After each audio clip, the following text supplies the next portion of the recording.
Passing through the veil of mystery, seeking answers no one is brave to ask. This is Bound to Truth.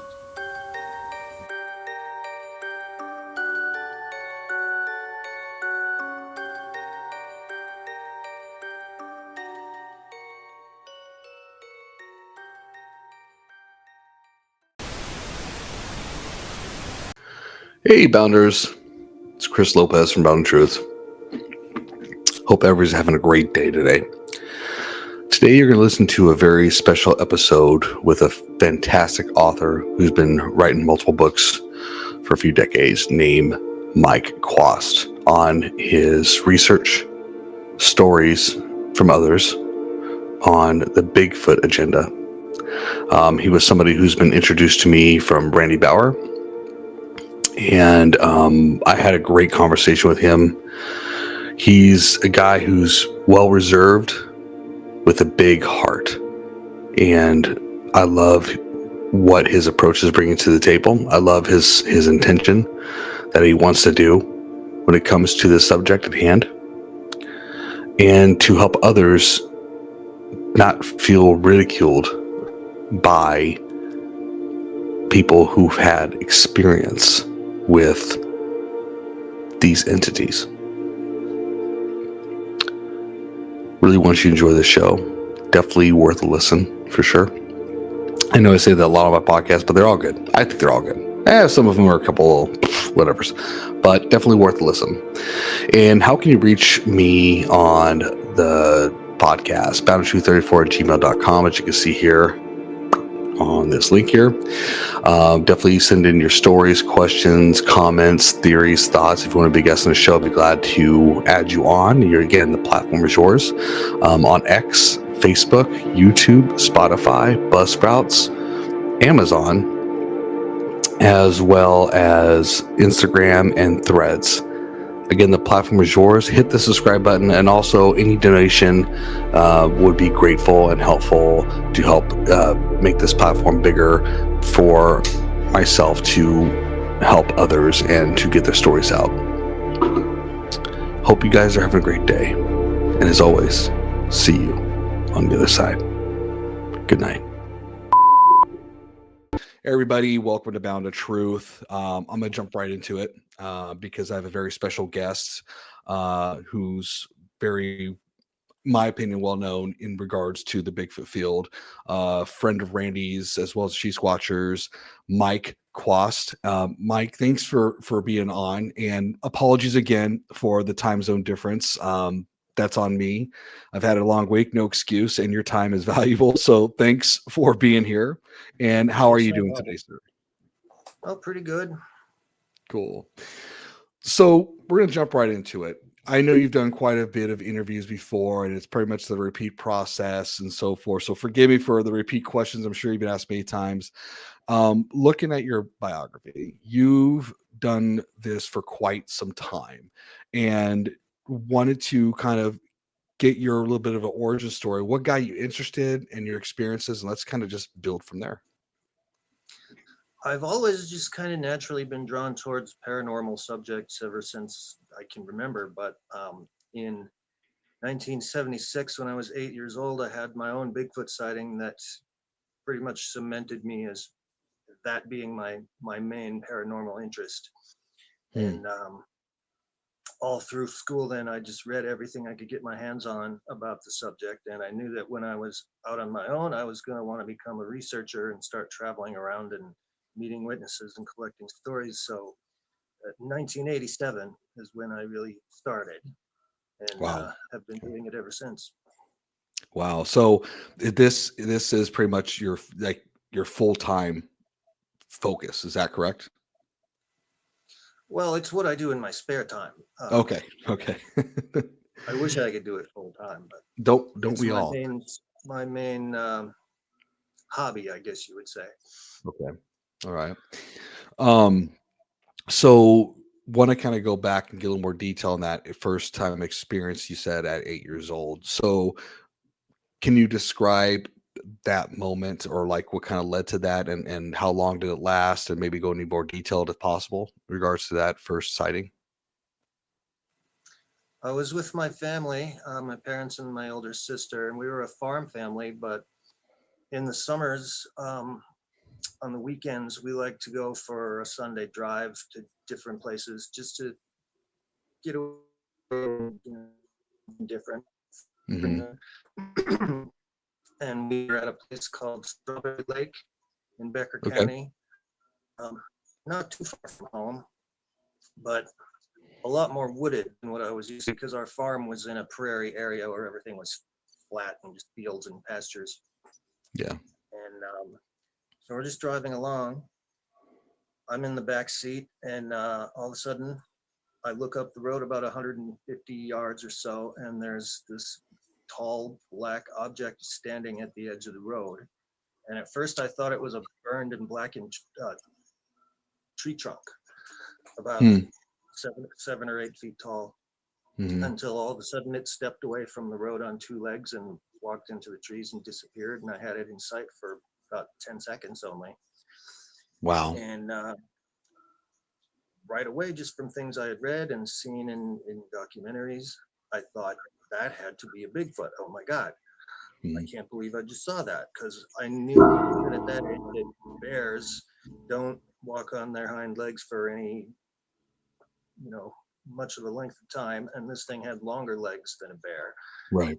And I thought, well, if that was somebody in a costume trying to scare us, he didn't let us get a very good look at him. Right. So I just thought I just saw a Bigfoot. And for some reason, I was the only one in the car that saw it. And I've had Native Americans tell me, well, that's because you were the only one meant to see it and it was invisible to everybody else. I don't know about that, but that's what I was Hmm. told. And I didn't even Okay. say anything at the time. I was just so stunned by what I'd seen. But it's But really yeah, sorry, go ahead. I've heard, what's that?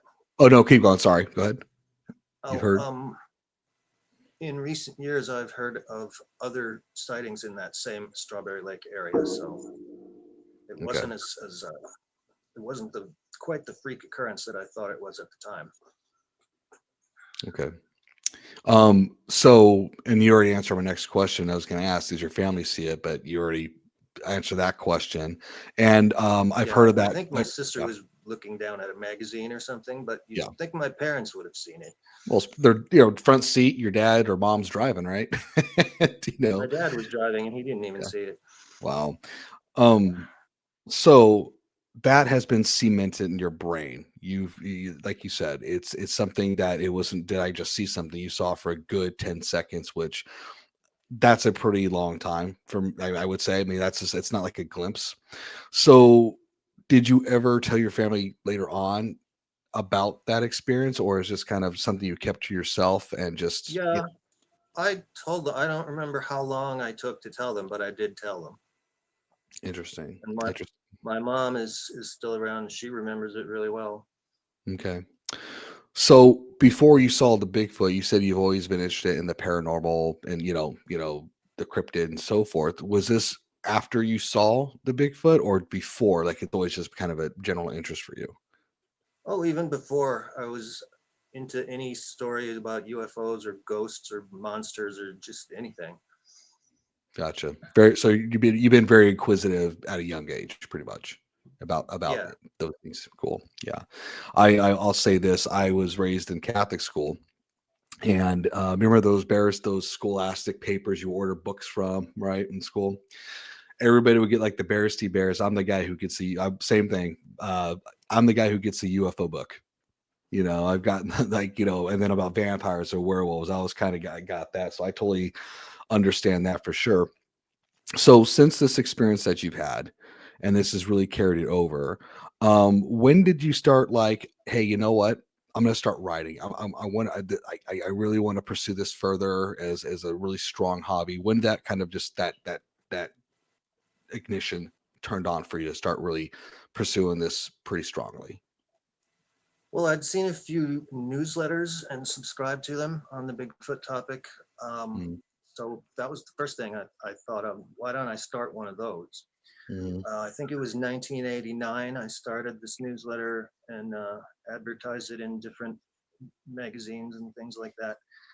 Had ended up with quite a few subscribers and did it for several years. It was called the Sasquatch Report. Right. Um, but I did my first book in 1990 and another one in 91, and they were really amateurish. The first one I banged it out on a manual typewriter, and I was into self-publishing for a really long time, having them as I would get orders, I would print up copies in local print shops and just mail them off to people. But it was just a few years ago that Doug Hychek, who's a TV producer, he was the producer of Monster Quest for the Discovery Channel. Right.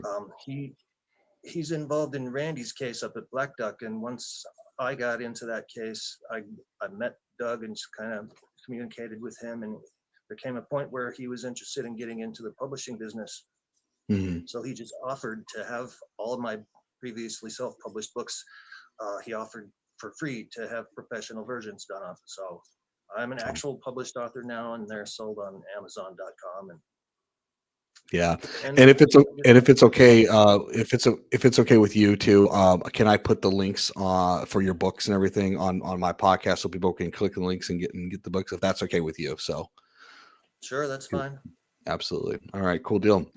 So since you and I gotta give you, it's almost like when I hear you starting the subscriber list, it's almost like kind of like the before the podcast, like like we see now with technology, right? It's like I'm kind of just grabbing people's interest and so forth. When you first started doing that and publishing and doing the reports that you have, the Sasquatch report, did you get like, was there a slow interest, or do people still really start talking to you a little bit? Have you had people kind of came out of the woodwork during that start of the time, like, hey, I got a story for you, or I got an experience for you? Did that kind of happen? Did that start for you when you started doing that? Yeah, I guess it was a process. It took a few years, but more and more people started hearing about me and would contact me and tell me their stories. And the last book that I self-published was just a few years ago. It was called Bigfoot Chronicle, a researcher's continuing journey through Minnesota and elsewhere. I think I gave it a long title, and that book started out with the idea of doing up just a database of every Bigfoot story from Minnesota that I've been able to acquire from every source. And so I envisioned that as the appendix to a book. So I wrote the appendix first. Right. And there were 696 reports in it. Wow. And I was like, yeah, that's after decades of compiling them and not realizing how many that I had. And then, so that was done. And then I realized, oh God, I guess I got to write a book to go with this now. So I took another few months to do that. But, wow. And this is all in Minnesota, right? Yeah. And that makes Minnesota one of the more prolific Bigfoot states away from the Pacific Northwest. Yeah. So with your, research with Bigfoot and, starting with the book and, and collecting these stories, have you, we'll get definitely to Randy's stuff, because I know Randy, again, you've been hanging out with Randy quite a bit and doing your stuff, research with him. Has there been any parts outside, or has it always been Minnesota you've done your stuff? Have you gone to other parts of the country and did some investigating out there, or reports out there, or has it all just been more of local where you're at? Well, I did make a couple of trips to California. Okay. 2017 and 18, because in 2017 was the 50th anniversary of the Patterson-Gimlin film. Yep. And there was going to be a big gathering of researchers out there. So I thought, well, that sounds fun. And if I'm ever going to go to California, this seems like the time to do it. So I went, and happened to be really bad weather out there at the time that kind of put a damper on things as far as the gathering went. But I did meet a couple of famous people. I met Jeff Meldrum and Cliff Barrickman. Wow. And there was going to be a big gathering at the actual film site. And but it was pouring rain the day I tried to get to the film site, and I almost got there. I got to within, there's a little parking area off of this really bad mountain road. Hmm. And I had a rental car. I shouldn't have had it on that road. But Oh, real. I got to this parking area that's about a 3/4 walk down to the film site. And that's where I met Cliff Barrickman. Hmm. And there were a few other people there that I had corresponded with before. And it was raining so hard. Cliff told me, you know, you might not get out of here if you stay here much longer in this vehicle that you have, because the roads are getting worse and worse. Hmm. You know, so I got that close to the film site, and then I had to make the call not to walk down to it and actually see it. Hmm. But I still had a fun time out there, just meeting people and seeing the museum, the Bigfoot Museum in the town of Willow Creek. And but it really stung not getting to the film site. So I thought, well, I'm going to have to make another try for this at some point. So less than a year later, I went Hmm. back again, and it just by myself, and it was gorgeous weather then, and I managed to get to the film site. What was And what was that experience for you by yourself? I mean, yeah, the intention was to get there that first round, but being there again by yourself, what was that like for you? it was pretty cool just to be Yeah. there. I'd made a trip to Great Britain. I've been there a few times, and was in Scotland and saw Loch Ness once. And I like to go to famous places, I guess, where things have happened. And But you said you saw Loch Ness. yeah, I went there. I Hmm. didn't see the monster, but Oh, okay, gotcha. Okay, I was gonna be I like, went oh wow. I went But to anyways, Loch but Ness.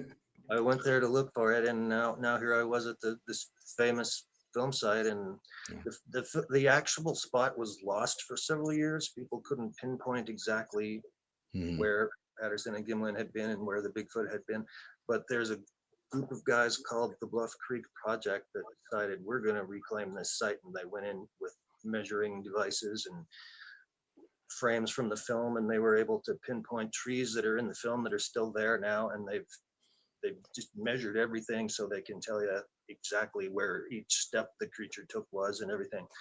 So Yeah. I had pretty good directions as to how to get there. And It looks a yeah. lot different now than it does in the film, but it Well, was pretty awe-inspiring to be there. that's awesome. And it's cool how technology, we first see in the film and how technology has advanced where they can still it more, like make it more still, and how you can really capture the image. And like, I mean, even more profound. And that's cool that they can do those measurements and find that place. And I gotta say, that's really awesome. That experience. I'm from California originally. I've never gone there. Shame on me. So I got one of these days do that.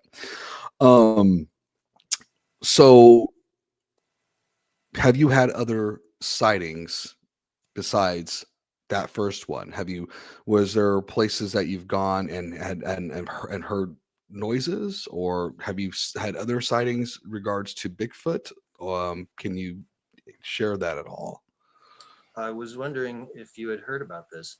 Actually, I just had I something did. happen up there a couple I days did. ago. I did, but that's why I want to ask you. Okay. Yeah. Um, Randy's place, when I first discovered the place, I was referring to it as Bigfoot Disneyland. And the book I wrote about it, I wanted to call it that, but Mm. a friend of mine told me you can't do that because the real Disneyland will sue you into the ground. So I called Yeah. it Sasquatch Central instead. Yeah. Disneyland But doesn't joke. there's just so much happening up Yeah. there. Almost everybody that visits has some kind of experience. So I've been going there for about 5.5 years. So Mhm. I've heard a lot of stuff up there already, Right. and seen tracks and stuff like that, and wood knocks and the deer kill sites and all that. Mhm. But I never saw anything until just this month. I was up there on June 6th, which of course is D-Day, and it afterwards it's kind of funny. I was thinking, oh, how cool would it have been to have a sighting on D-Day, but it was after midnight, so it was actually June 7th by the time I had my sighting. Right. We were sitting around the campfire, me and Randy and a few other people, Mhm. and we were hearing owls and stuff like that, but nothing else was really happening. And So people started to retire either to the house or to somebody else was camping. Mm-hmm. She went to her tent, and then I went to my tent in a different spot. And took a while getting ready to get into the tent, because when I got to the tent, I found that my air mattress had gone flat. So Oh I had to no. sit there and pump that up again. Mm-hmm. And then when I got in the tent, I heard it hissing, so I knew it had a leak. And I was like, oh, great. In a few minutes, I'm going to be laying on a flat mattress, but I'll just have to Mm-hmm. make the best of it. Okay. And I changed clothes in there, got into my sweatpants to sleep in. So I was still making all this commotion. And in retrospect later, I thought that the thing that I was about to see was probably really close by and watching me do all this, Mm-hmm. and waiting for the tent to go silent Mm-hmm. before it came close. So I finally got settled down and started trying to fall asleep. And a few minutes later, my eyes were like sporadically open and closed, and they just happened to be open Mm-hmm. when I looked towards the door of the tent. And there was a super bright moon that night that was shining straight at the door. Mm-hmm. And so what I saw approaching the door was backlit by this moon, and I could see it through my mosquito netting Right. as just a totally black silhouette. So all I could see was size and shape. But what I saw looked like a head and shoulders kind of just floating towards the door. And Mm-hmm. I'm like, am I really seeing this? Is that what I think it is? Oh my God. Mm-hmm. And then it came right up to the door and like pressed its face against the netting. Wow. And then as I just laid there staring at it in amazement, it brought its hands up on either sides of its face, and they were huge hands. I have pretty big hands myself, and these Yeah. were about an inch longer and wider than mine. Yeah. And for like the first minute, I'm just laying there staring back at this thing going, oh my God, oh my God, oh my God, freaked out. And then I started to get some clarity, and I thought, okay, this is happening. How many decades have you waited for this? Don't waste it. Do Mm-hmm. something. And so I had been thinking for a while about how Jen Cruz of the She Squatchers had told me that the Ojibwa name for Bigfoot is Kichisabe. Okay. And I'd been thinking, if I see another one, I wonder what would happen if I just said that, if I'd get any kind of reaction. So that's what I did. Out loud, I just went Kichisabe. Mm-hmm. But I didn't get a reaction. It just stayed there, stayed perfectly still, staring at me. I said it twice more and still the same thing, no reaction. Mm-hmm. So then I got brave enough to sit up Right. and lean forward a little bit until I was actually like 6 inches from this thing's face.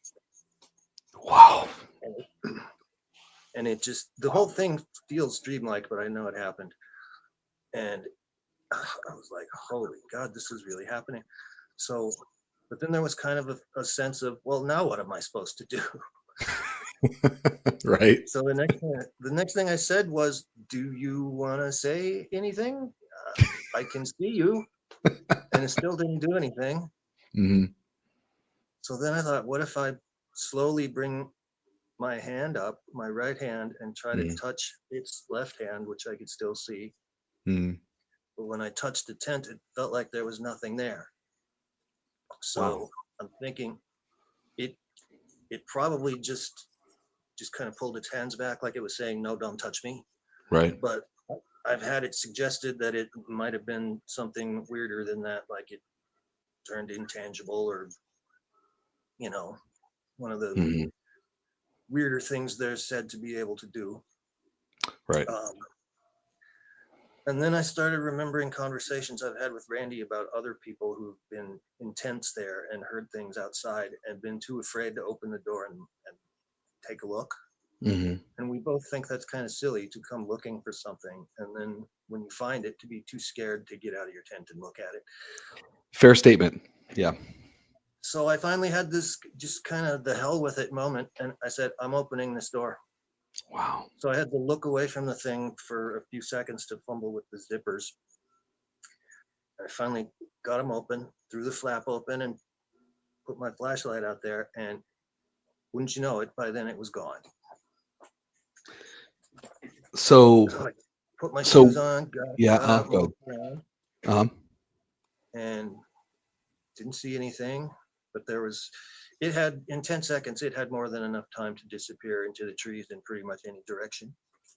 Hmm. So I had left Randy on this couch that he has by his fireplace, and he said he was going to sit up all night. And I thought, I got to go tell him about this. So I Mhm. went back to the fire, found that he was still awake. And the first thing I said was, okay, I just had something happen, and I need to know that it wasn't a practical joke from somebody. Mhm. And he said, well, no, not from me, because I don't do that. If I was to do that even once to somebody, my credibility would be shot. He said that verbatim, by the way. Yeah, exactly. Yeah. Yeah. And so I sat by him for about an hour, just telling him what happened and talking about it. And I noticed my hands were shaking, and he said, yeah, when I saw your flashlight coming, I saw that it was shaking. But finally, I thought, well, I need to get some rest, or at least try to, because I wanted to get up early. So he said, Right. well, if you want to go back to your tent, I'll walk with you. Mhm. So I finally turned in for the night, and nothing else happened. Didn't get much sleep, but Well, that's I'm the sure. story of my second time in my life seeing a Bigfoot, or at least what I'm pretty sure was So one. let's break this down a bit. I first want to ask, which I'm sure it's going to be in everybody's minds, what the best can you describe the face? We've seen interpretations of Bigfoot, and or some like photos that could be real, could be not. What the eyes, the facial structure, any way you can describe that to your best of knowledge. Well, unfortunately, with those lighting conditions, I only saw it as a black silhouette. So Okay, the first one I saw was so far away that I didn't see much detail. And this one, even though it was inches from me, I still didn't see much detail. because But the light probably shining from the moon, kind of like hidden the figure. You yeah, saw the figure, but it was just hard to see the facial features because it was dark. Is that pretty much? the head was. It seems like the head should have been bigger with the shape, with the size of the hands by Mhm. comparison, but it was a human-like head. It wasn't a cone-shaped head either, like a lot of witnesses say. It was Mhm. just roundish on top and about the size of my own head, or maybe just slightly bigger. Mhm. I had also glanced down at one point and I saw part of its legs. I Okay. don't know if it was the shins or the thighs. I'm thinking my tent is pretty short, so I think it almost had to be crawling when it first came towards Right. it, and then was probably on its knees looking in. Mhm. So it was probably the shins that I saw. And the outline of the shins looked kind of gnarly, like they were really hairy. That shaggy hair was Right. contributing to the silhouette. Um, I didn't see the red eyes that a lot of people see. I didn't see facial features at all. So I wish I could tell you more detail, but No, that's okay. That's totally fine. Did you actually no, I'm gonna that question is not gonna be that's not gonna be a good one. What your first reaction like, were you scared? Were you shocked? And then I'm curious, like your first that like reaction towards what you were experiencing. And I also want to know after everything's kind of settled down where you start processing, what other emotions were you feeling after the fact? well, since my hands were shaking, I guess on some level there was fear there. Like, but Okay. I've had my hands shaking when I had to do public speaking before, and thought to Mm, myself, why are my hands shaking? I don't feel that nervous about this, at least consciously, but maybe subconsciously I did. yeah. Everybody asked me that, weren't you scared when you saw this thing? And Yeah. I guess the same kind of thing. Consciously, I really wasn't. I was amazed at first seeing it and realizing that this was really happening. But I had enough courage in me, I guess, to sit up and look this thing in the face. And a lot of people would have just lain there and Yeah. hoped that it went away. I don't know. I don't like to think of myself as being overly courageous, but I I guess I it's, think I guess it could be a mixture of courage and stupidity. well You know, there's I think it's curiosity. Like you said, you've always been inquisitive about everything that's not of the people consider the norm, right? Supernatural, paranormal. And I yeah, mean, yeah, and I I've mean, had experiences too by Randy Spire when I was by myself, where I was hearing things and was convinced that there was a Bigfoot within 50 yards of me, hmm, and I didn't really feel scared then either. wow. Um, After I won't forget when Randy called me. During the month. I can't know if it's 3 weeks ago, or after you experience it, and Randy, he's a very excitable guy, right? He's energized. I mean, he's got so much energy. And he's Yeah, like, I gotta tell you what happened with Mike Quast. I gotta tell you what happened. He's just like, you gotta get him on. You gotta ask him about this. And he was actually very excited for you because he's like, he finally saw one up close, and it happened right there. He was just like glad that he got that experience, and he was like really proud that you had that. Um, and so after all this happened, and after you kind of digest this information, was there any other additional emotions kind of going on, or thought process that certain things changed compared to what you've researched before, to having more questions now after that experience? well, I was asked, um, let's see some images. Then somebody online said in a comment, and I said, well, sorry, there aren't any images. And if I had tried to take pictures um, in that lighting, I don't think you would have been able to see anything really. Right. But I still, I mean, my phone was literally right next to me, and I kind of wish I would have thought to try and at least take a picture. Yeah. But at the same time, the the sound and the flash probably would have made the thing run off sooner than it did. Right. And the truth is that it wasn't that I thought of picking up the phone and trying. The truth is that I didn't even think of it. And this happened to a lot of witnesses Right. who see something amazing. They're so in shock and they have a camera on them and they don't even think to try and use it. Right. It's easier said than done, right? Well, where's the evidence? Where's Yeah. this and that? I mean, even look at the old Gimlin film, right? Those guys were shaking. They're just like, The what? what was that? Oh, like the film back in California, the The Gimlin, PG type? the Bigfoot. Yeah. I mean, those guys were shaking, trying to capture this. I mean that that wouldn't be my first thought either. As much as I do a lot of paranormal stuff with paranormal. I got a few documentaries out with some guys, but there's times where I'm like, gosh dang it, I wish we captured that on camera, or gosh dang it, I wish because you get so shocked, right? Those moments where you missed it, because it isn't your first thought. Your first thought, what the heck's going on? Be aware of surroundings, making sure I'm safe. Checking yourself, like, okay, what's happening. So I definitely understand that. Now, after you finally hopefully got some good sleep, and was there any noticeable footprints or anything? Did you look around afterwards to see where it might have gone after that, or you just kind of let it be? There weren't any footprints. I don't know if the ground was too hard or Okay.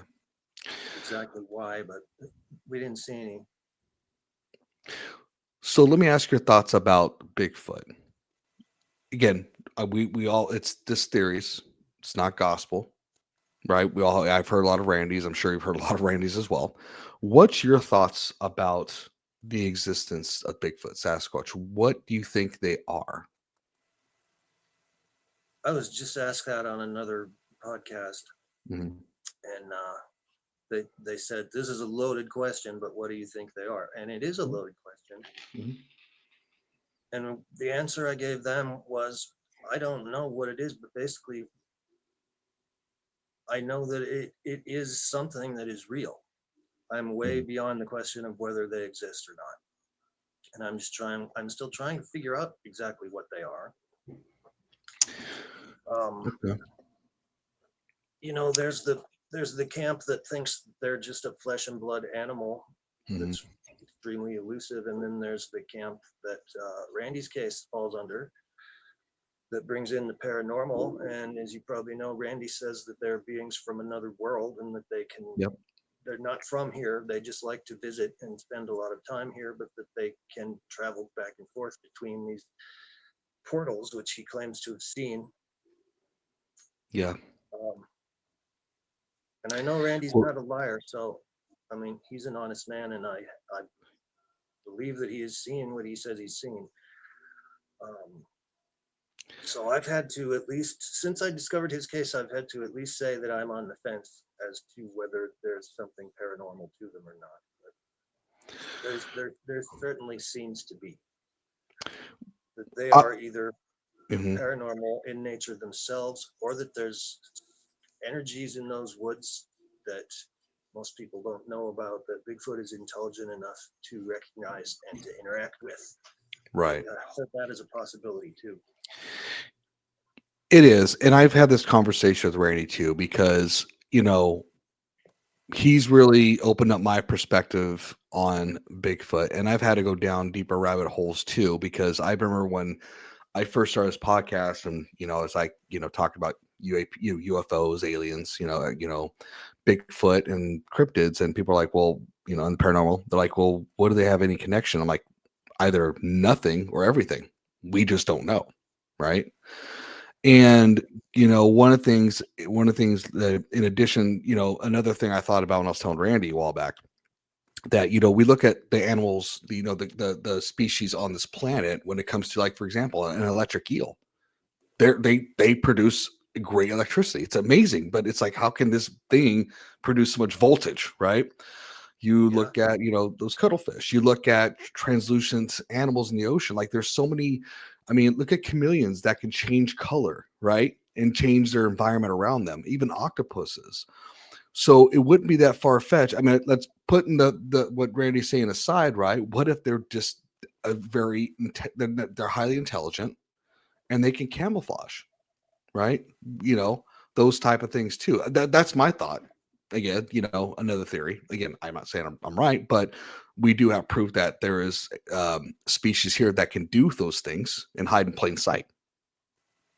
yeah, You know, um, one thing that I'm sure you heard Randy talk about was the mind speak, which is interesting. hmm I mean, I'm sure he shared that with you and saying where they're he saying had from. stuff And I, going on.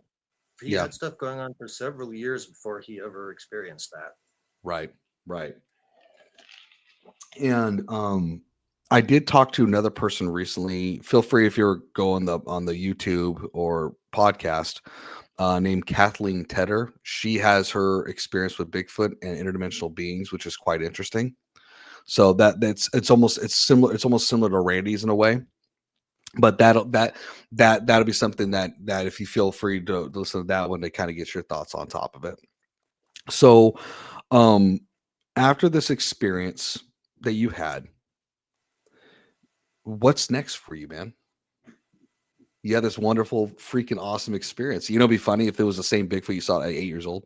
That'd be pretty awesome. You Well, know. pretty far away from where that one was. Hey, if they get interdimensional travel, like Baster Randy said, you never know, right? Yeah. Um, Yeah. What's next for you? well, it's not like I just want to have one more sighting and then call it good. I mean, it doesn't have to be Right. my last one. I'm just Right. going to keep going up there and trying to have another one and see what happens. You think you're gonna go more to Randy's area now after that experience? Kind of like, you like, I want some more type of feeling. I like, okay, I want more now. Like, is that kind of like your like feeling with it? Yeah, I guess so. And I don't even go to other areas that I used to search nearly as much as I used to now that I have Randy's place to visit. Yeah. Yeah. Um, I did just recently put some trail cameras up in the Chippewa National Forest. Randy Mhm. doesn't allow cameras on his Right. property anymore. He used to, but Hmm. I decided I wanted to get back to some of the old places that I visited before and put up some cameras just, because I still see value in that. Randy Hmm. tells me, you're wasting your time. You're never going to get proof for the world that way. Hmm. But I still think there's value in that.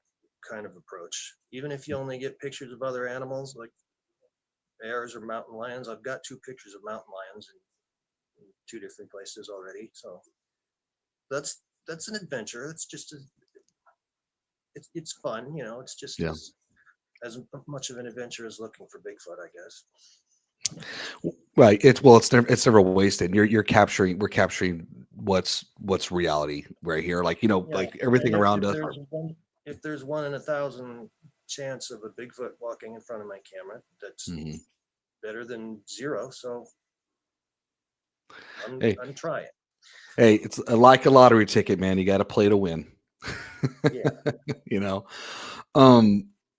So the couple of questions I have with you, um, on this interview, kind of wrapping up a little bit, is what first thing is like what is you've done the books, in which you continue still doing.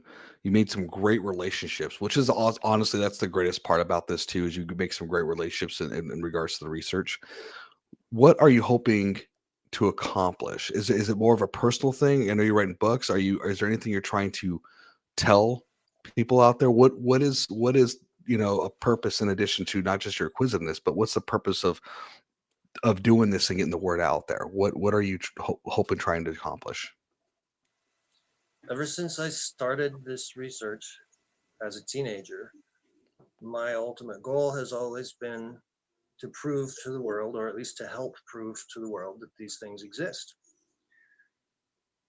And in recent years, I've kind of analyzed my own thought process, and I've come to realize that I'm really doing it on behalf of all the witnesses out there who get made fun of just for telling their stories.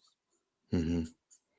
Every time a skeptic hears somebody say that they've seen a Bigfoot, the arguments that they give take one of 3 forms. Either, no, you didn't see that, you're lying, you're making this up. Hmm. Or, no, you're just so stupid that you can't tell a bear from a Bigfoot, or Hmm. some other natural animal or tree stump or whatever.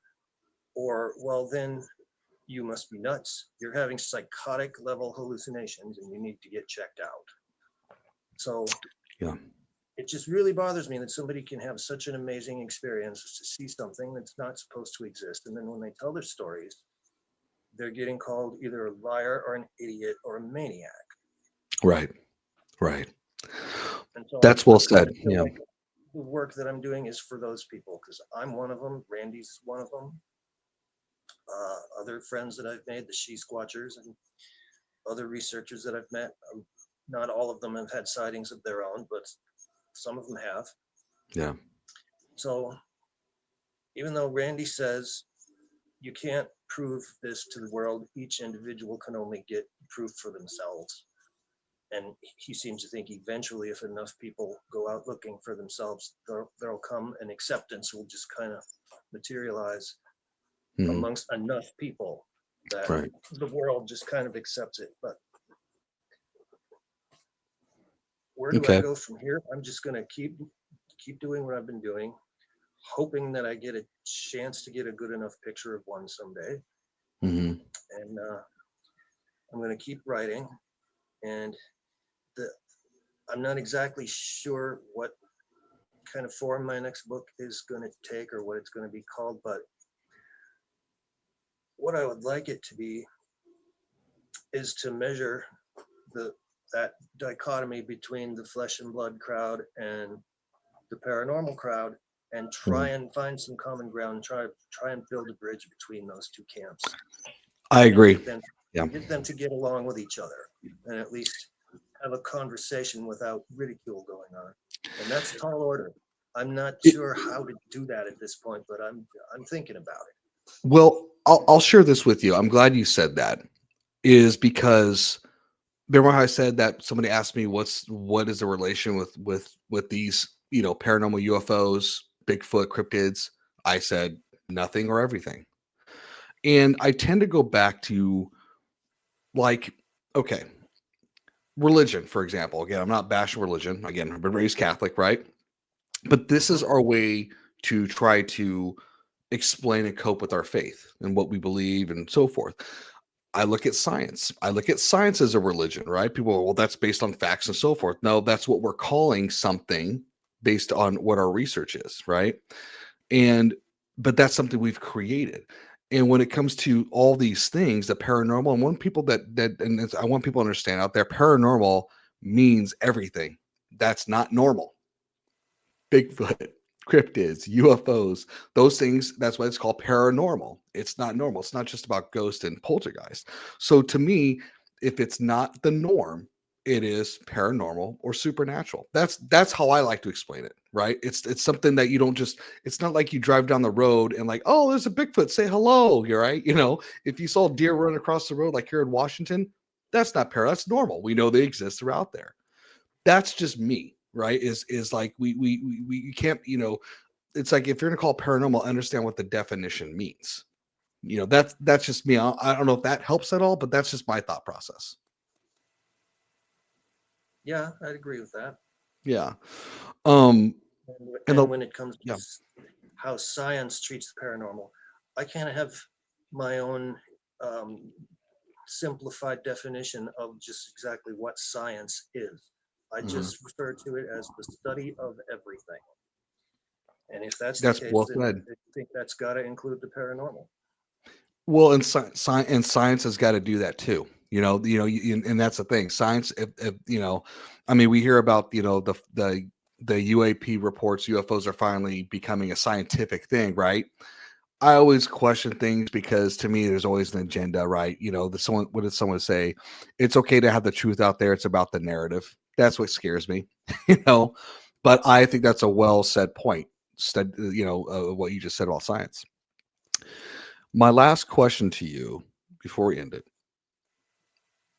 is, you touched about how people would react to other people calling them either crazy, hallucinating, or liars, or just dumb, right? Do you Yeah. think it's more of fear of the world changing, that this exists and that it could just change everything? People get scared of change. What if everything we've been told just in our history has just been BS? Do you think that has something to do with people just being scared? On some level, yeah, probably on a subconscious level. Okay. It's long been said that people fear what they don't understand, Yeah. and Yeah. ev- that would be even if they don't realize that they're scared. That, well, Yeah. if I believed in this, that would be really scary. So it's unfortunate that a lot of people just lash out rather than have an intelligent conversation about whatever subject they're putting down. But way too Yeah. many people react that way. Well, I think we're a dangerous species ourselves because of that same point. I mean, look. We can't even get along as a species together at times, right? Look at the wars and everything out there.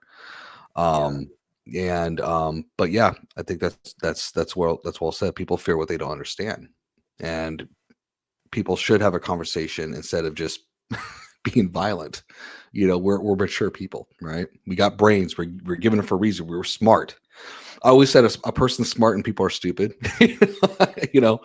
Um, and Mike, before we again end it, is there anything else you want to say? Anything else you want to share that I haven't asked or covered? Because I want to make sure that you definitely have the platform to share what that you want to say, if anything, to everybody out there. I guess I'd just like to say to anybody who's had their own experiences, whether you've had a sighting or you've just found tracks or heard something, uh, don't be afraid to report it. Um, I look at a lot of Bigfoot believers Facebook groups, and Yeah. even though it's got the title of Bigfoot believers, there's all these skeptics that chime in the comics or the comments every time Yeah. somebody tells a story. Hmm. Somebody comes in and says, "Wow, you must be doing a lot of drugs or something like that." Don't be afraid of those people. They're just bullies. Yep. They shouldn't get to be in charge of the conversation in something that they don't even believe in. Yeah. Okay.